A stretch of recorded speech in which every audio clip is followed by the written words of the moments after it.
رجلي كنت قمت جريت. لكن الحمد لله. قول لي ايه اللي حصل بقى وانت بتتفرج على المباراه؟ والله يا كابتن انا كان اول ما الماتش كده بيبدا كان لسه ما بداش بيجيبوا لقطات كده وشفت الجول اللي حصلت فينا قبل كده في النيجر وحصلت فينا في الملعب المالي. كنت انا ببقى يعني الحمد لله فيا حاجه كده وانا حتى بسخن بتبقى عيني على الجول شويه. الجول حتى مش عشان خاطر الحاجه دي يعني بشوفه في التسخين يعني بيترمي ازاي، الاخطاء اللي يعني بيبقى واقف ممكن غلط في كور بتتشاط عليه يعني بحب اتابع الجول يعني هو بيسخن.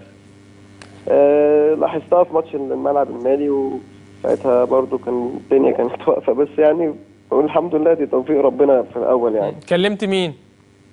كلمت انا حاولت اكلم الكابتن سعيد والناس في الملعب ما عرفتش اوصل لحد. كلمت دكتور عماد يوسف في قناه الاهلي وهو راح مكلم حد من المصورين وكلم اللعيب في النادي هناك عمرو جمال او حد وشال رامي. هو رامي وبعدين عمرو وعمرو كمان في الشوط الثاني. المشكله ان رامي لما راح كمان رامي مش شايف يعني ان هو ده خط ماشي بلون هو خيط صغير قوي.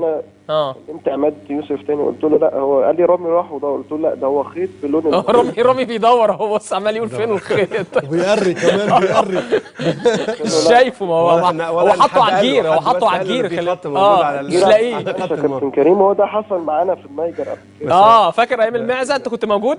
كنت موجود وشفت كمان يحط جوه الجول يعني الجول يعني. طب قول لي طمني يا وليد، يعني قول لي ايه اخبار